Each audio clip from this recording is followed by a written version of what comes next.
Minggu lalu kalian udah lihat juga nih, gue dibantu Maska buat nge-build PC baru ST Media ini. Dan di video kali ini gue mau nge-share nih, gimana sih performa barunya ini kalau misalkan dibandingkan dengan PC lama kita. Di video kali ini kita akan bahas cuy.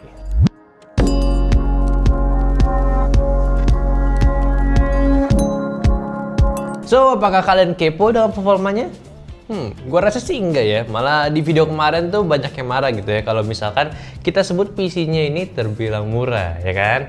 Nah, ya sebenarnya sih ya nggak murah-murah banget. Cuma kalau misalkan kebutuhannya itu buat dipakai PC ngedit yang lebih profesional, ya gue bisa bilang PC-nya ini cukup kentang gitu ya. Malah kan banyak orang yang ngebus sampai 50 juta buat PC-nya sendiri. Belum ada monitor, keyboard, mouse, ataupun setup-setup lainnya. Ya seenggaknya sih gue harap bisa jadi motivasi buat kalian lah. Mungkin nanti bisa gitu ya, stepnya tuh kayak kita sampai kesampaian juga punya PC seperti ini. Nah, jadi setelah semingguan gue sama Eko pakai PC ini, ya memang diperuntukkan untuk Eko sih lebih khususnya gitu ya. Dan gue cuma pakai PC ini buat benchmark aja, jadinya gue udah memiliki beberapa hal yang mau gue bahas tentang si PC-nya ini. Oh ya, pertama gue mau lanjutin yang sebelumnya deket closingan video ini soal coolernya itu dipindahin gitu ya. Jadi setelah gue build PC-nya dan beberapa kali buka tutup buat rapin kabelnya, gue ngerasa posisi coolernya itu agak beresiko gitu kalau misalkan kita taruh atas. Karena si coolernya ini mentok sama RAM-nya, jadinya gue ngeri gitu kalau misalkan nantinya kena fan-nya lagi muter, tabrak sama si RAM-nya. Jadinya biar aman itu gue pindahin posisi coolernya itu ke depan, dan untuk sampai saat ini pun gak ada masalah sih di bagian persuhuannya gitu. Semuanya masih aman, dan untuk airflow-nya sendiri tetap gue masukin dari depan, keluarnya lewat atas sama lewat belakang. Selanjutnya impresi gue sendiri selama memakai PC ini sejauh ini sih ya cukup membanggakan lah ya. Belum menemukan sebuah keanehan dari PC juga. Malah tuh gue pengennya lebih ke upgrade lagi gitu. Pengen upgrade lagi nih apa-apanya gitu ya. Terus juga mau buat setup yang rapi, buat kerja kan kayak lebih keren gitu ya. Ya intinya malah banyak racun yang muncul di pikiran gue. Cuma kayaknya gue kemarin lupa gitu ya buat sebutin harga per part-partnya gitu ya. Jadi mending langsung aja nih gue tunjukin di sini harga-harganya. So gimana nih guys dengan harganya? Jujur buat gue sendiri harganya itu mahal banget sih. Auto jadi kaum mending malahan. Cuma tetap kalau misalnya kita bicara di ranah produksi, spesifikasi seperti ini sih belum ada apa-apanya gitu ya. Ya at least untuk workflow media YouTube yang kayak kita-kita gini ya sebenarnya ini udah monster banget sih. By the way, di video kali ini gue mau ngejelasin 2 poin utama dari PC kali ini, antara hasil benchmark sama pengalaman realnya. Kira-kira yang mana dulu nih? Benchmark! Oke lah kalau gitu. Oke, jadi benchmark dulu ya. Jadi di sini gue udah melakukan beberapa pengetesan umum pada PC-nya, diulang berkali-kali yang cukup memakan waktu gue ya. Tapi nggak apa-apa lah, buat ngebuktiin PC-nya ini kita udah cakep gitu ya. Jadi nggak asal ngomong juga. Benchmark sintetis ini adalah salah satu cara buat nyampainnya ke kalian. Dan di pengetesan pertama, gue melakukan pengetesan di Cinebench R15. Dan di pengetesan kali ini, selama 10 kali berturut-turut, hasil CPU score-nya ini mendapatkan di angka 2062. Singlenya seperti biasa yang nggak menarik amat, yaitu cuma di 201. Selanjutnya di Cinebench R20 juga menunjukkan hasil yang menurut gue cukup tinggi, yaitu di angka 4728 dan singlenya di 497. Sedangkan di Geekbench ini menunjukkan hasil 8725 untuk multicore-nya, dan single core-nya ini berada di 1301. Untuk pengetesan 3D Mark, yaitu untuk GPU-nya di sini, skor si Radeon RX 5700 XT-nya si Gigabyte mendapatkan skor Fire Strike-nya itu di 22.894 dan juga 9.275 untuk time spy-nya. Sayangnya karena gue nggak pakai GPU lain, yaitu pakai GPU AMD si Radeon aja, untuk pengetesan Port Royal ini belum kompatibel nih. Selanjutnya kita tes ke bagian storage-nya, yaitu si SSD NVMe TeForce Cardea 2, dan hasilnya mendapatkan skor read-nya itu di 3000-an Mbps dan write-nya ini 2400-an melalui Crystal Disk Mark. Speed yang cukup baik untuk sebuah SSD NVMe PCIe Gen 3. Dan gak cuma itu aja, gua tes import file ke Premiere, file video 42,5 GB 4K video itu cuma membutuhkan waktu 23 detikan untuk menyelesaikan import sampai generating peak filenya. Yang mana itu ngacir banget cuy, nggak perlu banyak nunggu lagi lah jadinya. Selanjutnya di pengetesan suhu, seperti biasa gue stress CPU-nya menggunakan AIDA di sekitaran 10 menitan, dan gue mendapatkan suhu maksimalnya itu di 87 derajat dengan rata-rata di 75 derajat dan suhu idle-nya itu di 42 derajat Celcius.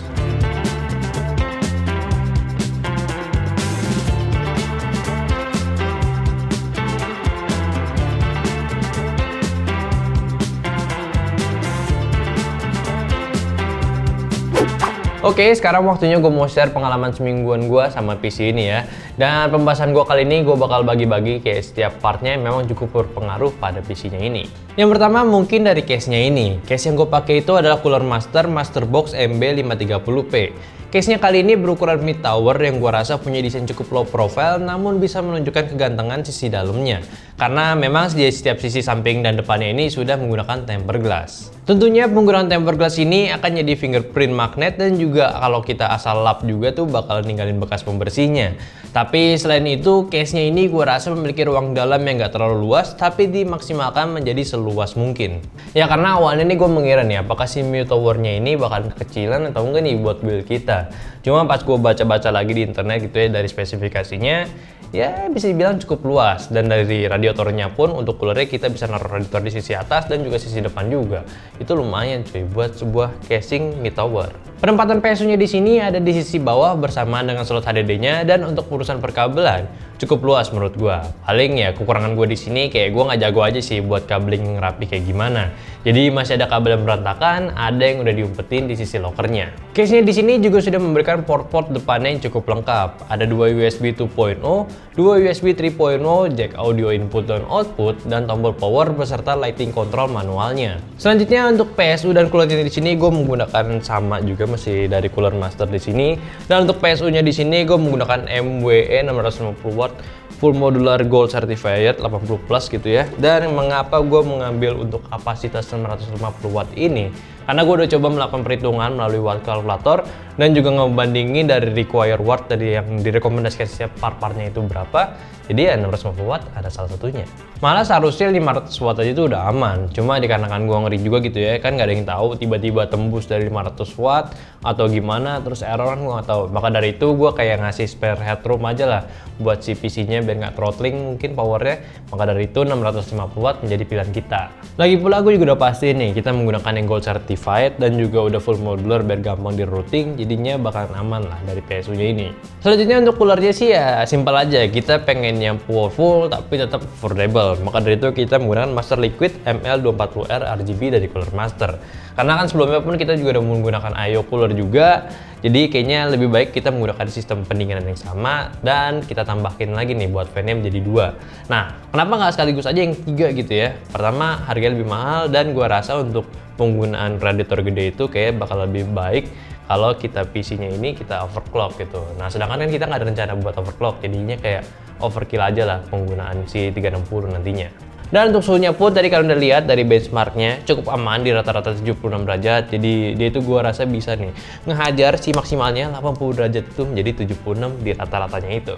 Oke, beralih ke storage-nya, kita saat ini menggunakan storage utamanya itu dari tim T-Force Cardea 2. Jadi sudah SSD NVMe PCIe Gen 3, belum yang 4 sih. Dan mengapa kita menggunakan SSD ini? Pastinya kita ngejar speed yang lebih kencang lagi untuk OS-nya. Jadi untuk load data, software, dan import video raw ke Premiere pun jadi cepat. SSD-nya ini juga sudah memiliki heatsink tersendiri yang mereka klaim bisa men-spread suhu SSD-nya ini jauh lebih baik lagi daripada hanya sekedar papan SSD aja. So di sini pun gue juga udah ngetes suhunya saat menggunakan Crystal Diskmark, itu sempat nyentuh maksimal 83 derajat, namun tetap di rata-rata suhu prosesinya itu di 53 derajat aja, yang mana kalau saat idle-nya itu cuma di 42 derajat saja. Memori kita juga menggunakan dari brand T-Force dengan seri Nighthawk total 32 GB, masing-masing 8 GB. Jadi di sini kita menggunakan quad channel dan speednya di sini kita ambil adalah 3200 mAh di XMP-nya. Terus ada juga nih yang komentar tentang RAM-nya, kenapa sih RAM-nya itu pakai yang quad channel, nggak dual channel aja? Memang sih gue udah sempat baca tentang infonya, ada yang ngebuktiin juga sih kalau misalkan quad channelnya ini, kalau latensinya itu kayak nggak stabil gitu, sehingga untuk performa overall-nya jadi lebih kurang dibanding yang dual channel.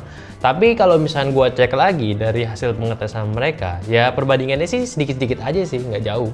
Dan baik lagi sih, kalau menurut gue sendiri kayak CPU core aja gitu, jadi semakin banyak ya semakin baik gitu.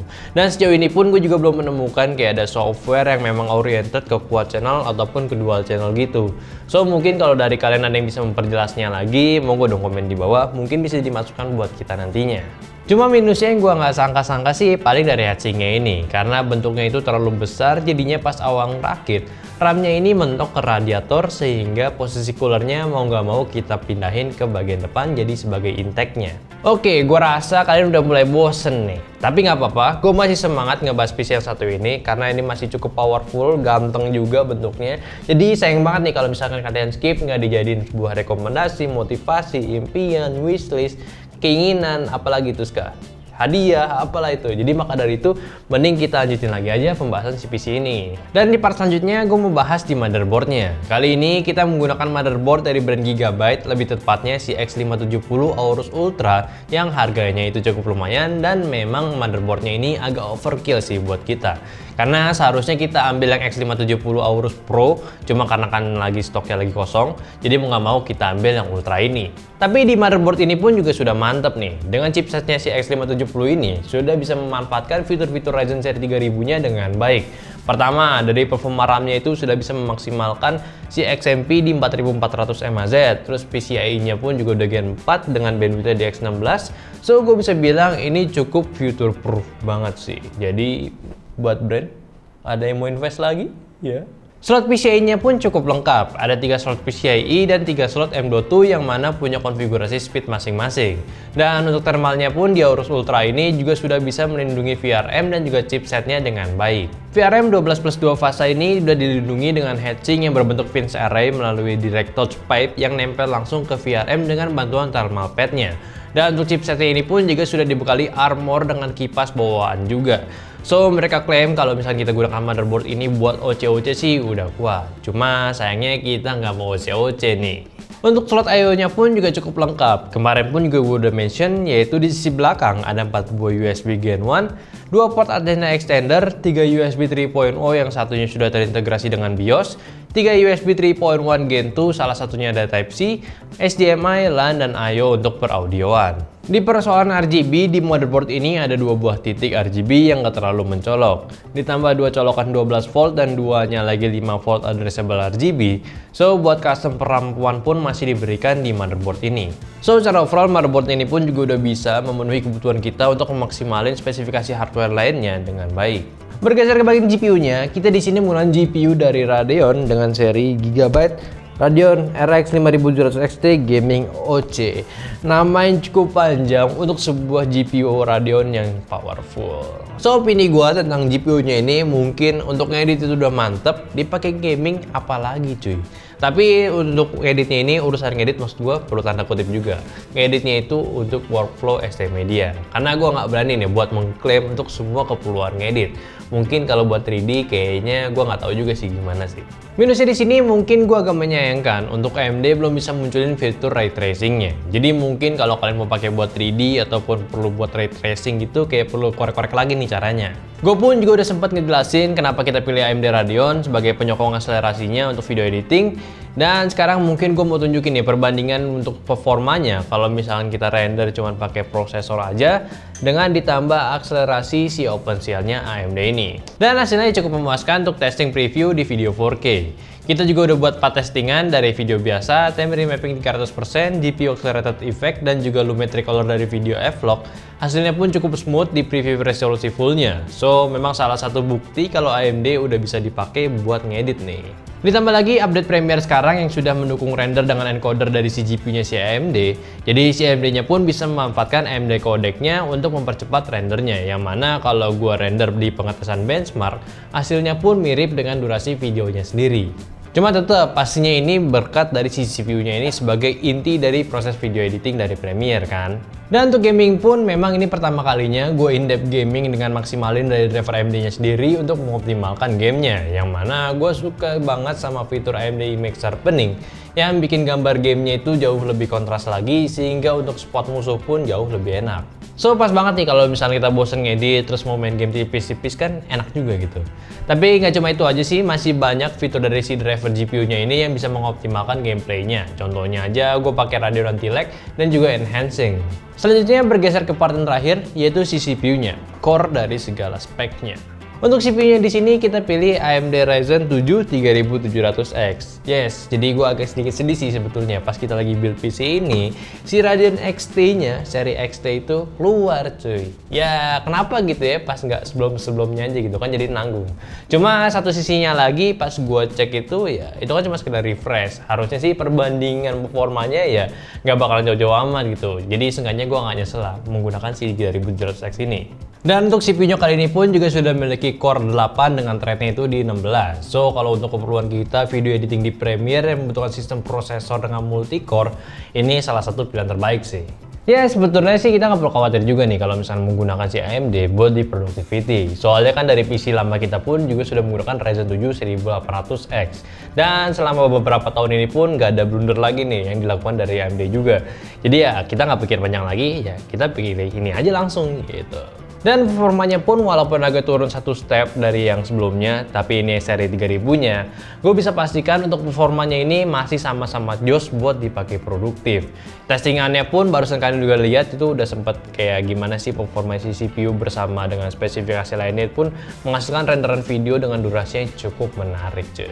So memang CPU-nya ini udah rekomend banget lah buat kalian consider kalau misalkan nanti mau bikin PC editing ya tinggal pakai si AMD aja. Udah lumayan, harganya kompetitif juga.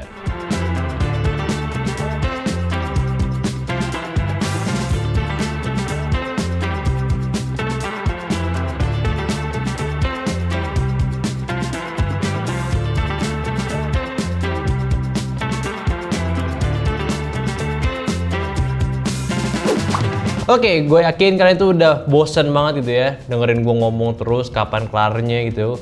Jadi yaudah, mending langsung aja kita masuk ke kesimpulannya aja. Tapi sebelum itu gue mau berterima kasih dulu sama kalian yang udah dukung kita sampai saat ini. Kita bener-bener bisa dikasih tantangan baru untuk terus berkarya di platform ini. Dan pastinya juga kita bakal terus memperbaiki video kita, mengimprove video kita, terus ya pokoknya memperbaiki lah. Intinya biar kalian tetap nyaman nontonin kita di channel ini. Dan tentunya buat brand yang udah support kita mau terima kasih juga gitu ya buat di project ini. Dan oke, next target gue pribadi pengen ST Media punya mesin editing yang jauh lebih mantap lagi. Ya minimal Threadripper lah ya. Ya coba kalian ingetin aja ya, semoga kita bisa capai itu lagi. Nah, untuk kesimpulan dari PC ini sih ya, gue mungkin bisa kasih satu kalimat aja lah ya. Jadi ini adalah satu PC sempurna yang menyempurnakan PC yang sudah sempurna. Nah, bingung kan kalian? Ya jadinya intinya gitu ya. Di sini tuh kita selalu puas dengan PC-PC pilihan kita. Dari PC generasi pertama kita pun juga udah suka banget, sampai yang baru ini memang sudah bisa memenuhi kebutuhan kita untuk terus berkembang. Dari tujuan kita pun sebagai PC editingnya untuk si Eko, memang sudah dicoba digunakan di Adobe Premiere, itu memang udah smooth banget lah processingnya. Apalagi yang biasa itu sebelum kita preview kayak ada loading sebentar baru preview, di PC ini cukup smooth lah, kayaknya udah nggak ada malah ya untuk saat ini gitu. Jadi memang untuk hal-hal kecil pun yang mengganggu sedikit-sedikit tuh makin hilang. Nextnya pun kita bakalan explore lagi sih kemampuan si PC ini bakalan sejauh sampai apa gitu ya. Ya kalau gue sih niatnya pengen coba belajar lagi dari 3D modeling. Soalnya kan udah dulu sempat belajar tapi sempat berhenti juga. Nah kan lumayan nih udah ada PC baru, kalau nggak dimaksimalin kan sayang juga. Dan gue juga udah sempat pakai PC ini buat bermain game, bener-bener outstanding lah performanya. Gue main game COD Warzone dengan Radeon Sharpeningnya itu fitur cakep banget lah. Buat gue nge-spot musuh tuh jadi lebih mudah lagi tuh. Gue jadi makin pro lagi. Udah pro makin pro lagi maksud gue. Oh iya, by the way kan gue mainnya di monitor BenQ ini ya. Jadinya tuh gue nggak mendapatkan maksimal FPS ya gitu ya. Tapi ya nggak apa-apa lah. Gue kan mainnya cuma sekedar casual aja gitu. Dan by the way buat kalian juga yang penasaran gitu dengan monitor yang kita gunakan ini, si BenQ SW270C dengan buat produktifnya itu kayak gimana gitu ya, mending langsung aja kalian hajar di card yang sini langsung guys. Oke, mungkin itu aja sih sharing-sharing gue tentang si performanya PC editing baru kita kali ini. Yang mana itu super mantap, yang gue harap lah maksudnya bukan gue harap bisa menjadi motivasi buat kalian juga yang nantinya bisa mendapatkan PC kayak gini juga. Dan jangan lupa juga kalau kalian ada pertanyaan, silahkan komentar aja di bawah gimana sih performanya, dan juga sharing-sharing tadi gue request itu tentang pendapat kalian pun juga kalau bisa kalian komen juga di bawah. Dan jangan lupa untuk kritik dan saran mengenai video ini.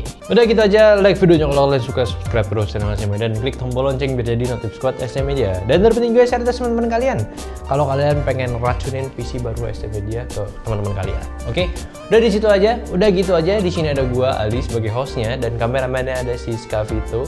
Sampai jumpa di video video selanjutnya.